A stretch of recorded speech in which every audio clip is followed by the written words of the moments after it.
जगाच्या पोशिंद्यावर निसर्ग कोपलाय। आता मी नांदेडच्या लोहा तालुक्यातील लोंढे सावंगी शिवारात आहे।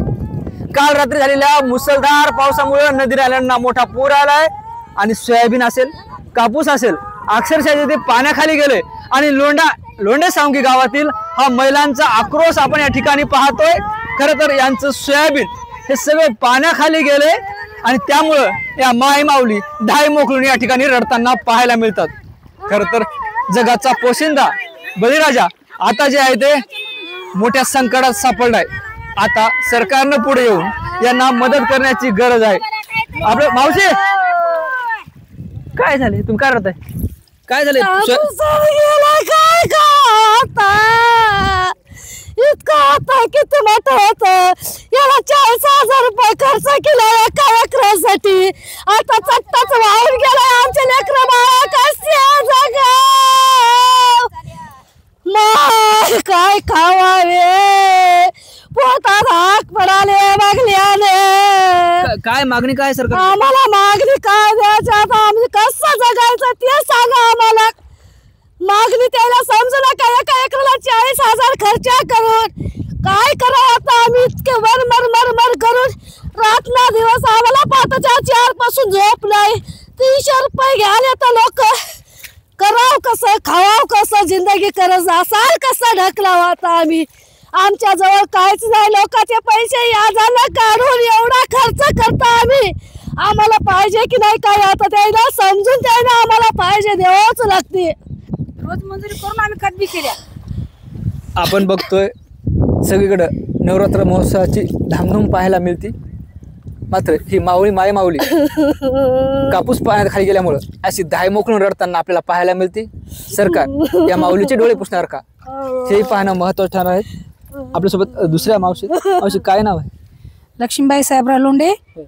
काय नुकसान झालं? नुकसान काय भाऊ, आता हे बघा की एवढा कापूस सोयाबीन सगळं पुरं सगळं काय ते गेलं बघा। आम्ही रोजी करणारी 200 रुपये रोजामध्ये खत बी आणल्या, खत बी वाल्याकडून आम्ही याच्यावर परतफेड करायचे म्हणून आम्ही हे सगळा माल काय जे उचलल्या सरकी उचलल्या, सोयाबीन खत औषध सगळं हे आम्ही जे काय आहे त्याला की बाबा आमच्या वावरात पिकल्याच्या नंतर तुला देऊ, काय बी तू व्याजी घे, टक्के 2 वारी घे 3 वारी घे, असं करून आम्ही जे खत बी घातलेलं आहे याची आमची एवढी आहे की समस्या आमची त्यांनी ओळखून घ्यावं की आमच्या भाऊनं मतदानापुरतं भाऊनं म्हणून नाही, माझी बहिणीवर काय परिस्थिती आली, बहिणीवर काय जे संकट आलं ते भाऊनं ओढून काढणं हे भावाचं कर्तव्य आहे। आणि बहीण जे मानली हे म्हणणं सोपं आहे, पण बहिणीचं कर्तव्य पार पाडणं। बहीण जी आपल्या संकटात सापडली, बहिणीचं नातं काय, भावने तन मन धन लावून विचार करावा की आपली बहीण आज कोण्या परिस्थितीमध्ये आहे।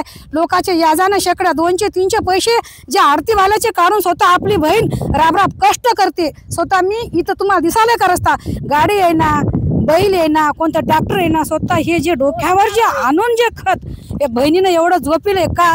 बहिणीचा संसार आहे, बहिणीला 2 मुलं आहेत, मिस्टरला डायबिटीज आहे, हे भाऊनं सगळं जे काय आहे ते ओळखून घेऊन भाऊनं काय ते एवढा खर्च तर द्याव, नाही तर भाऊनं हे भाऊ बहिणीचं नातं जगातलं उडून जाणार।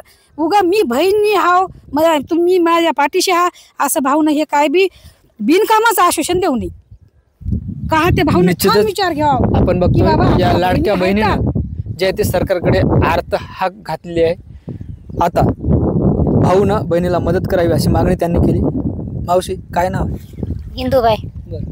काय नुकसान झालं तुमचं? आमची नुकसान काय बापू भरपाई, आता हे सोयाबीन गेलं, कापूस गेला, आमचे वावर पुरे वाहून गेले, आमच्या लेकरांना कष्ट मरणाचे केले, आमच्या लेकरांना कष्ट करून हे बस्ट झाले। आता काय उपयोग आहे? आता सरकारनं आम्हाला मापणी काहीतरी देवावं, आम्ही त्याच्या चरणाला धारत उभा राहिल्या। आम्ही धारामधून काय आम्हाला द्यायचं तर आम्ही सरकारणार नाही, आम्ही इथंच उभा राहणार। आम्हाला काहीतरी मागणी त्याला आम्ही मागाया धारामध्ये येऊन उभा राहिलेली हा। बरं, दसऱ्याला जे आहे ते कापूस वेचायला येतो, आम्ही दसऱ्याला कापूस याचीत गेल्या, गंगना वाहून चालाय, त्याला अर्थ काय आहे? आता आम्ही काय याचा, आम्ही या वर्षी आम्हाला घरात बसायची वेळ आली, कापूस फुटलेले कापस गेले वाहून, आता आम्हाला काय काहीच नाही की आम्ही कोणीकडे बघा कोणीकडे नाही, आम्हाला आसरा कशाचाच नाही, कसे पोट भराव, कसे जगाव आणि कुठं राहावं, आम्हाला प्रश्न हे पडलाय। आम्हाला काहीतरी आम्ही तुमच्या चरणाला धारत उभा राहिले हा, आम्हाला काहीतरी तुम्हाला घडलेलं द्या। आता बहीण भाऊ जोडलेली आहे, आम्ही बहीण भावाकडे बघले आजवर, आणि आता बहिणीकडे भावानं जास्त बघायचं. त्यालाच बहीण भाऊचं हे नातं म्हणतात. निश्चित त्याला आपण बहीण बघतोय, भाऊचं नातं म्हणून मी आता म्हणतात. लोंढे सावंगी गावात आहे आणि या माऊलीचा सगळा आक्रोश आपण पाहतोय. त्यांनी आपल्या व्यथा व्यक्त केल्यात, आसुरांना वाट मोकळी करून दिली आणि ही मोठं नुकसान जे आहे ते या लोंढे सावंगी गावात झाले. अक्षरशः सोयाबीन असेल, कापूस असेल, संपूर्णपणे पाण्याखाली गेला आहे. आपण जर नदी बघितलं तर समोरचं जे झाड दिसतं त्याच्या समोर नदी आहे, मात्र नदी पात्रात जे आहे ते मोठ्या प्रमाणात पाणी आल्यामुळं नदी जवळपास बाजूच्या 10 ते 15 एकरवर हे सगळं पाणी शिरलं, हे सगळं पाणी विस्तारले आणि या कापसाला आता खरंच काय येणार आहे का, हा सुद्धा प्रश्न आहे. आणि या माऊलीचे अश्रू आता सरकार पोचणार का या निमित्तानं हे पाहणं महत्त्वाचं ठरणार आहे. ही सगळी परिस्थिती पाहून कोणत्याही संवेदनशील माणसाच्या डोळ्यात पाणी आल्याशिवाय राहणार नाही. ज्ञानेश्वर लोंढे, TV9 मराठी, लोंढे सावंगी, नांदेड.